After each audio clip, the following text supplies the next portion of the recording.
คอยถามแล้วว่าลาบเป็ดตัวผู้หรือตัวแม่ เรามาจากไหนวันนี้ ตอบมาได้ ตอบมาได้อ๋อ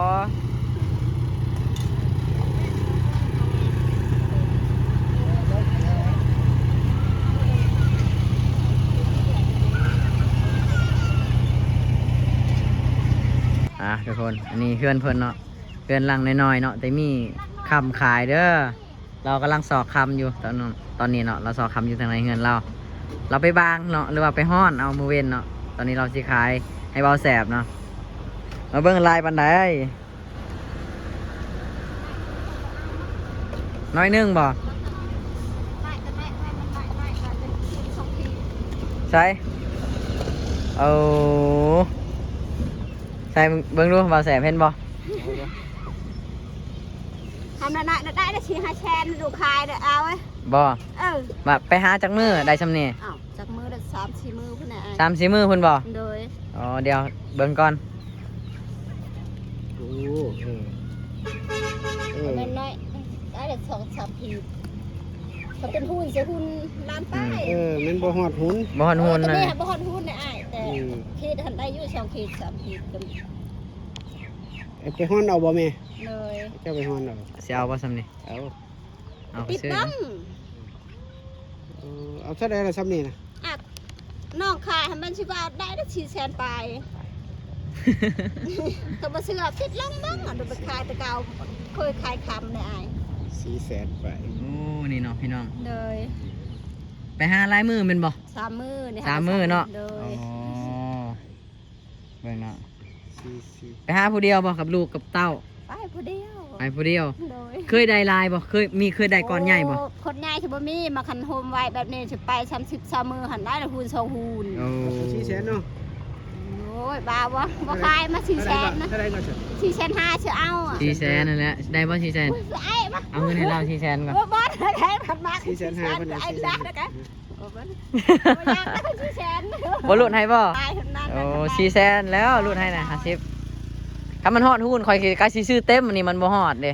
นี่ก็น้อยนึงก็ได้อย่าเคยขายตลอดนะบ่าวได้เงินนี่สิไปซื้อหยังซื้อข้าวกินบ่โอ้บ่มีเงินซื้อข้าวเนาะได้ไปยิงดูแย่งยัดไปเฮียแสบเด้อเฮียแสบจัดเดี๋ยวตาเฮียแสบซื้อทองแล้วมั้ยก็ลองซื้อไปใส่เบิ่งเด้อเดี๋ยวไปแย่งมือกันแย่งดีๆเบิ่งซื้อซอยเล่าซื้อซอยเล่าคันซ้ำนี่น่ะน้องได้ตัวดังอ้ายน้องเคยขายคำอยู่ตลอดเลยขายคำตลอดบ่ปาดเนาะเพื่อนลังน้อยๆแต่มีคำคู่มือเนาะบ่แม่นอ้ายคันมีคำลายสิได้อยู่ในแปลงมันมีคำลายไปหาเล็กๆน้อยๆแล้วมาขายเนาะมีลูกมีเตาจักคนเจ้าน่ะ3 คนบ่วันนี้ผัวไปไสวันนี้ผัวไปเดี๋ยวไปเฮ็ดงานอยู่ชื่อป้อนเราบ่ได้ไปเฮ็ดงานอยู่บ่ค่ำบ่ซื้อซอยเล่าหรอวะปกติบ่าวแสบจะขายจักสิได้กำไรหรือบ่ซ้ำนี่นะไปขายลองเบิ่งไอ้โอ้ยเชื่อเจ้าฮู้อยู่บ่ราคาค่ำบ่จักดอกแม่นบ่ราคาค่ำน่ะขายให้เผามันก็มีขึ้นมีลงได้ราคาเด้สมมุติว่าราคาลงเจ้าก็ได้อยากขายซ้ำเก่าบ่มีคนซื้อบัดนี้ราคาลงเจ้าต้องขายลงแม่นแต่ว่าเดี๋ยวนี้มันขึ้นน่ะเจ้าฮู้จักมันขึ้นบัดนี้บ้านนี่ก็ไปขายเจ้าได้ยินเขาเจ้าว่ามันขึ้นบ่คันเขาว่าขึ้นสิแท้น่ะก็ไปขายเอาไปอ้ายปลานับเบิ่งดู4,500,000เลยขายให้เวียดจังเวียดซื่อๆหรือบ่ซ้ำนี่เนาะบ่เชื่อจะไปข่อยบ่เชื่อมื้ออื่นข่อยสิไปเบิ่งเด้อข่อยว่าเวียดบ่ซื่อไปติดลงเบิ่งขอบใจละลายอ้ายเด้อเราจะได้ขายข้ามไปซื้อเขาเนาะวันนี้เนาะมีบ่เงินเด้บ่โอ้ยข่อยยังบ่อยู่นี่มา5ค่ำที่นี่ขายเขาบ่ว่าหยังบ่เป็นหยังบ่สมมุติข่อยมาอยู่นี่แล้วก็ไปซอก5ค่ำแถวนี้มาขายได้เนาะโอ้ยสั่นมื้ออื่นข่อยมาอยู่นี่แล้วมื้ออื่นน่ะ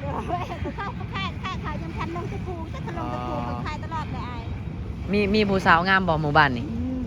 มีบ่สาวได้งามกว่าหมู่บ่ได้งามแต่งานสำหรับทองเอ้ยบ่ดีแต่ว่าแบบหมู่บ้านเขาลือซาว่าสาวนั้นสาวนี้งามมีไผผู้ใดที่งามกว่าหมู่โอ้ยบ่เห็นใครงามมันกว่าไผมีลายบ่ผู้สาว ผู้สาวจะไล่มันเลยสร้างงามกว่านั้นกว่านี้จะบ่ฮู้ อ๋อ ผู้สาวจะมี นี่น้องผู้สาวเนาะซอกหาให้ข่อยหน่อยเด้อข่อยสิเอาเงินให้ ซอกหาเจ้อบ่ถึกใจ ติดต่อให้ข่อยหน่อยเด้อ เครื่องก็ยังบ่ถึกอายเอ้ยแต่ผู้สาวเครื่องถือตัวเองก็ยังโอ้ยตัวนี้บ่งามตัวนั้น บ่ถึกข่อยบ่ติ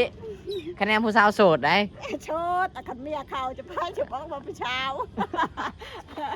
บ่เอาแน่บ่ว่า อย่าลืมเด้อซอกเบอร์ผู้สาวใหม่หน่อยเด้อมื้อหน้าข่อยสิซื้อซอยเจ้าหลายกว่านี้เด้อ โดย โอเคเข้าใจผู้มีลายก็มีบ่อยู่ในบ้านนี่ จากแลเฮือนไผเฮือนมันไอ้ อ๋อไปเพิ่นมันเนาะเราบ่จักเนาะ กันแล้ว หมู่ก็บ่ได้บอกแม่นบ่ โอ้ยอายว่าอีกว่า ใครสิบอกเนาะ แม่น โอเคเดี๋ยวมื้อหน้าสิมาซื้อใหม่เด้อคันได้ก็อย่าลืมโทรหาเด้อ โดย เดี๋ยวสิมาซื้อ โดย นี่เนาะโอ้อันนี้เฮือนซานของเพิ่นเด้อ ขออนุญาตเด้อขออนุญาตเด้อ โดยเอาเบิ่งรถอาย โอ้นอนนำกัน5คนอยู่ในนี่เลยบ่ แม่นนั่นแหละลูกชาวนะ อ๋อลูกสาวจักปีแล้วลูกสาว ชิบชา 13 ปีอ๋อแม่เท่าไร12 แม่จะได้เลย30 อ๋อ คิดว่าลูกสาว13แม่12บ่แม่นเนาะ โอ้ยอายไปชื่อว่าแม่ อันนี้เฮือนซานของเพิ่นเนาะอยู่นำกัน5คนแล้วก็กินนอนอยู่ในนี่5คนเนาะอาชีพเราก็คือหาทองคำไปหาบางคำมาขายเนาะได้ก็ซ้ำที่ว่าเฮาทายให้เบิ่งเมื่อกี้นี่แหละเดี๋ยวมื้อหน้าสิมาซื้อนำเด้ออย่าลืมโทรหาเด้อหรือว่าเอ้ยฮู้ว่าผู้ใดมีอยู่ในบ้านน่ะโทรหาข่อยได้ก็ข่อยสิรายเงินให้เด้อฮู้ว่าผู้นี้ได้รายได้ก่อนใหญ่สินะ ก่อนง่ายลุงเถื่อเขาบ่ขายก็มีไอ้เอ้ยเขาบ่ได้อึดหยังเขาบ่ได้มันจะกำยังเขาบ่ได้อึดเขาว่าไว้ เจ้าเคยได้บ่ถ้าเป็นก้อน โอ้ จังซี่ บ่เคยได้อายบ่เคยเห็นจักเทื่อคือกันน้องก็ได้นั่นแม่ แต่ผู้มีก็มีเนาะ มีเอ้ย อ๋อ เขาบ่ได้อึดอีหยังเขาบ่ขาย โอเคมื้อหน้าถ้าเอ้ยฮู้ว่าผู้นั้นได้ผู้นี้ได้เดี๋ยวค่อยสิมาถามเอง ถ้าเขาบ่ขายก็สร้างเนาะเขาบ่ขายก็ย่าเดี๋ยวว่าเฮามาถามเบิ่งเนาะ แม่น อ๋อ โดย โอ้ยมีบ่ย่างเนาะถ้ามีย่างในรถเดี๋ยวมีมาให้อยู่มักกินบ่มี กินบ่ มีมาม่านะยักบ่ โดย โอ้ยบ่ย่างเลยบ่มี บ่มีเนาะหมดแล้วเนาะหมดแจกไปแล้ว นี่ก็หาเขาเมื่อแต่บางคำนี่น่ะกินข้าวนิดนึงแล้วเห็น เจ้า ได้ได้เอาผ้าถึงที่อายมาชื่อหยังน้อ อ๋อ ถ้าถามอยู่ เจ้าคือบ่ถามว่าอ้ายคนรอไปซื้อหยังเนาะจังซี่แน่ โอ้ย อันนี้เฮือนของเราโอ้ เพื่อนเพิ่นเลยพี่น้องโอ้เดี๋ยวสิเอาเครื่องมาให้เพิ่นเพิ่นว่าเฮ็ดให้บ่มีหน้า แม่ เฮ็ดให้เขาให้ได้ปีละ10เป๋าบ่เอื้อย10ปีละ10สอบ บ้านเนี่ยละเห็ดการเขาบ่ขึ้นได้ไอ้ อ๋อ อันอยู่กับผัวมีลูก3คนบ่5คนเนาะเออ หัวไปแท้ ฮะ ไปเก็บขี้เยื่อ ฮะ โอมเก็บขี้เนี่ย โดย ผัวไปเฮ็ดเวียงหยังก็ เก็บขี้เยื่อตลาด เก็บขี้ อ๋อผัวเจ้าไปเฮ็ดงานรับจ้างทำความสะอาดเก็บขี้เหงื่อตามตลาด ที่ในรถหั่นบ่ โดย อ๋อที่ทุกคนเห็นเนาะถ้าเห็นแถวเซโปนนะที่ว่าเขาเจ้าเก็บขี้เหงื่อตามรถอันน่ะที่เก็บขี้เหงื่อตามตลาดสิเนาะ โดยเห็ด แล้วก็เอาไปทิม แมน อ๋อเอื้อยพวกอันนั้นพวกของเอื้อยไปเฮ็ดงานอยู่พุ่น โดย เขาไล่ให้เดือนเท่าใด ดักเดือนนี้เฉยแต่เก่าเฉยเดือนล้านห้าเดือนนี้ผลให้ช่องล้าน อ๋อ ช่องล้านเนี่ยเบิ่งอ่ะยังบ่ฮอดเดือนไปฮอดเดือนหมดเดือนยังได้เงินจะหากินแบบนี้บ่ทันเงินผัว เออ บางคำจะชื่อเขาก็ลองฟ้าลูกเป็น จังสีเนาะ เลยเห็ดคำก็บ่ได้ไอ้คนเดียวนี้อ่ะขายเดี๋ยวมื้ออื่นเชียวไปชื่อละบ่ฮอดกะเปล่าก็ได้ก็ลอง อ๋อ ยังก็วางเลยเป็นไร แล้วว่าซื้อบ่ฮอดเป้าก็ได้อัน กะโลฮะ กะโลหันเด้โลกระป๋องได้กระป๋องฮะ บ่ แม่นเป็น แชน ถ้าบ่ซื้อเป็นโลบ่ได้ก็ซื้อเป็นกระป๋องสินะ บ่ เปล่า6 แชนชามเดี๋ยวนี้จะ เป๋าหนึ่งน่ะ เลย เป๋าหนึ่ง600,000 เป๋าหนึ่งจักโลนักจักโล เพราะว่าชอบ50 โลไม่จัก 50โลฮอดบ่ จักและอายเพิ่นว่า จังฮอดหรือบ่เนาะ หน่อย เขาว่า50โลก็ว่า50โลบ่ได้ติดแม่นบ่ แม่น บ่ได้ติด ครับเพิ่นเอ้ยเพิ่นชื่อขายไอ้เอ้ยเพิ่นว่าได้ก็ยา เฮือนนี่นอน5คนบ่เฮือน เล นี่ ย อ๋อนี่ นอน เฮือน ห้า เลย คน มีหลังเดียวนี่แม่นบ่ แม่นดังเดียว มีแค่นี้ละ เออ เออ เอาฮู้ละ นี่ก็ต่อไผ่ต่อทั้งครั้ง โอเค มามื้อหน้าสิมาแวะยามเนาะ เลย โอเค เลย ขอบใจเนาะ เลย มื้อหน้าสิมายามใหม่ถ้ามีเดี๋ยวสิมาซื้อเนาะ เลย ไป นั่นแหละเด้อเบอร์โทรหาเพิ่นโลดเดี๋ยวมา ขอบขอบใจหลายๆเด้อบ่าวเด้อ อย่าลืมเด้อมีผู้สาวก็ติดต่อหาเด้อ มีผู้สาวบอกมีผู้สาว มีกับลูกบ่ บ่แม่นเลย หยอกเรานะ บ้านนี้ลูกกับผู้นอนหั่นผู้เอ้ยหั่น จังสันเด้อ โดย ไปเดี๋ยวลงทางนี้ได้บ่นี่ ไปเลยได้ลง บ่ลงทางนี้ ตรงนี้ก็ได้ มันสั้นเวลามันสั้นโอ้สันโพดพี่น้องก่อนกลับเงินเนาะเดี๋ยวไปหาซื้อแนวกินแรงก่อนจะเอายังมากินแรงอยากยังซื้อเราได้วันนี้ สาวจื้อเลยเพิ่นขายเพิ่นกลางเว้นกลางคืนเนาะยามมื้อเช้าก็ขายเนาะ ไข่ไก่เนาะยำเสา ขยันเนาะ ซอยได้ตอนนี้ ไม่ซอย ซื้ออะไรอยากกินยัง แม่ซอยข้าวเหนียวก็มีเด้อ มีวันว่าเขา เอาก็เอาข้าวเหนียวมีเนาะ มีอยู่ เอาหยัง เอาแต่ปิ้งก็ได้ซอย ปิ้งหยัง จะอยากยังโอ้ผู้สาวเซโปนเนาะมาขายของกินเนาะยามมื้อเช้าเราขายไก่ยามมื้อแรงเราขายปิ้งสิเนาะจัดเลยเนาะบ่แซ่บ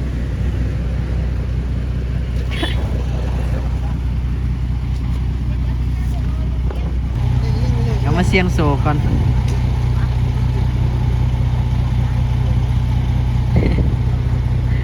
ซื้อทองมาได้มาเลยมาเสียงโศกเนาะโอ้ยมีวาสนาอยู่บ่ ซื้อ เอาเปล่าบังดูนี่ จักพัน เจ้าสิใช้น่ะได้10,000 ได้ตัวละ10,000บ่ แม่นเจ้าอยากใส่ตัวละ10หรือตัวละ20 ถ้าตัวละ10มันเป็นเงินเท่าไหร่ 40,000 เออ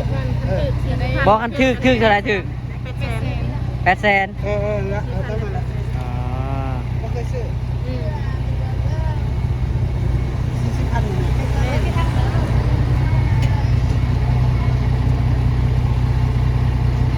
ถือมาโทรวันนี้เด้อ มันถึกแล้วโทรมาแล้วเนาะโอเค โอ้ยนี่เจ้า ไว้น้ำเจ้าก็ได้มันเฮงเอาไว้น้ำเจ้าแล้วมันเฮงนะ มันเสียงโศกแล้วบัดนี้ก็จะซื้อยังมากินมันต้มไก่แกงไว้ต้มไก่ไข่พะโล้แกงหน่อไม้ เจ้า ลวกพักปล่อยกุ้งตลาดแรงเซโปนเด้อ ลาบยังนี่ อันนี้ลาบแล่นนี่ หึ ตัวแล่นนะ ลาบยังนี่เลย 80,000รับเป็น ลาบเป็ด ลาบเป็ดบ่ เอาลาบเป็ดเนาะ เอาใส่เพื่อนได้ เอาลาบเป็ดนะ เออ เอาจาก30,000 เออลาบเป็ดนี่ยังวะ ลาบปลาลาบเป็ดอันนี้ยังวะ เอาแดง เปลือกแดง เอาลาบเป็ดนี่เอา เท่าไหร่มาเป็ด เอา20,000บ่ได้30 30,000หรอวะเอายังมีไก่เหลืออยู่ เอา20,000 เอา20,000หรอวะ นี่ก้อยแล่นเนาะ ก็ยังไง ก้อยแล่น ไก่แรกเอา20,000 แองกิเล็กก้อยกุ้งเนาะ ลาบเป็ดบ่เนี่ย มากินหลายอย่างในตลาดแรงอยู่ที่เมืองเซโปนเนาะไอโบโลเอามา ไปถามแล้วว่าลาบเป็ดตัวผู้หรือตัวแม่ เรามาจากไหนวันนี้ ตอบมาได้ ตอบมาได้ อ๋อ